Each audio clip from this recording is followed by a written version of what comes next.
Good afternoon and welcome to yet another edition of Yes 101 Visual Radio. Today is Saturday the 24th of February. I'm Mariam Gunavijaya. And I am Kenza Farooq. Kenza, today is Saturday. It's the long weekend. I'm sure our viewers are having fun on long holidays as well. But yet at the same time, we at News First continue to update our viewers with the major developments here at home and across the world, and the most important stories, the timely stories that you need to know. So Kenza, what have we got for our viewers this afternoon? So Mariam, before we take a look at our news in detail, let's take a look at your headlines for this afternoon. News First headline. Now in your local news, Rupee boost to benefit consumers, lower prices on imported goods from next month. Sri Lanka targets high tea quality, program aims for 60% premium leaves, boosting market price. State Minister Tharaka Balasuriya hails Sri Lanka's civilizational link with India, calls China important trading partner. In international news, US warns of environmental disaster from cargo ship hit by Houthi rebels. Finally, in your sports, F1 drivers call for more checks after drain cover incidents.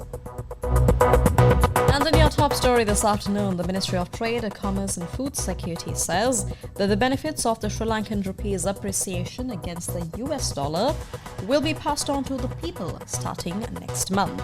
Subject Minister Nalin Fernando says that the rupee has gradually strengthened against the dollar in recent months, and accordingly the prices of imported essential goods are expected to decrease.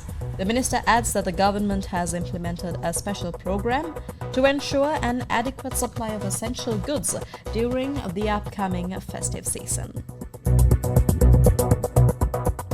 Now, Mariam, taking a look at more local news, the Tea Small Holdings Development Authority has launched a special program to improve the quality of tea leaves. Chairman Dhammika Mahipala says that the initiative involves visiting plantations to inform farmers and tea pluckers on supplying high-quality tea leaves. The program aims to achieve 60% of total tea leaf production, reaching the market as high quality within the next 4 months. He expects this to further boost the price of Sri Lankan tea in the world market.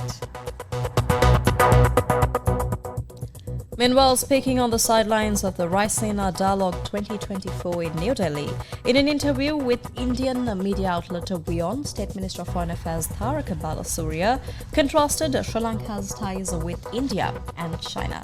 Let's take a look. There is the China factor as well when it comes to relationship, India-Sri Lanka relationship, Sri Lanka-China relationship. Is it an act of balancing, or is India your natural ally? When you say it's our natural ally, I think that has an implication saying another country is our enemy or something. No, it's not like that. Both countries are our friends. But in India's case, it's a civilizational link. So it is a much stronger big brother, small brother relationship with India and Sri Lanka. China is an important trading partner, but so are other countries. So if you look at most of our exports, they go to Europe and they go to the United States. They are also very important trading partners. Sri Lanka is a small country. We don't have huge international political ambitions. What we want to do is trade with all countries. International news. Now, Mariam, taking a look at a story that has been making headlines worldwide, and even we've been bringing a lot of news from this.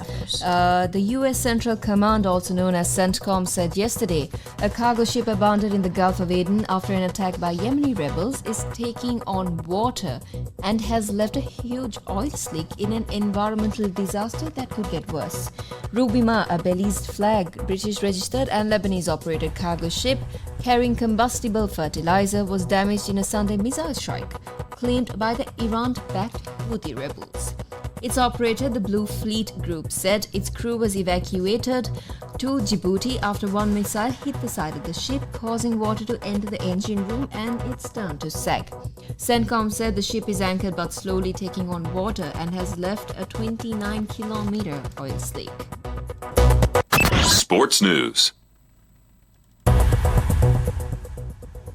And in sports news, we've got Formula 1 triple world champion Max Verstappen says more checks were needed after Formula 1 pre-season testing in Bahrain was halted for the second day in a row yesterday by a dislodged drain cover.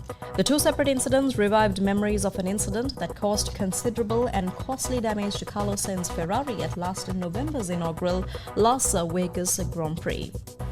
Now, Verstappen, chasing a fourth successive championship this season, feared the current high downforce cars were making such incidents more likely with the suction of their aerodynamics. Mercedes' 7-time world champion Lewis Hamilton agreed the stoppages were obviously a concern and hoped the governing FIA was taking action. And that brings us to the end of this version of Yes 101 Visual Radio for the Newsfirst. I've been Kenza Farooq. And I'm Mariam Gunavijaya. You can join us again with this evening's edition of Yes 101 Visual Radio. Thank you for watching.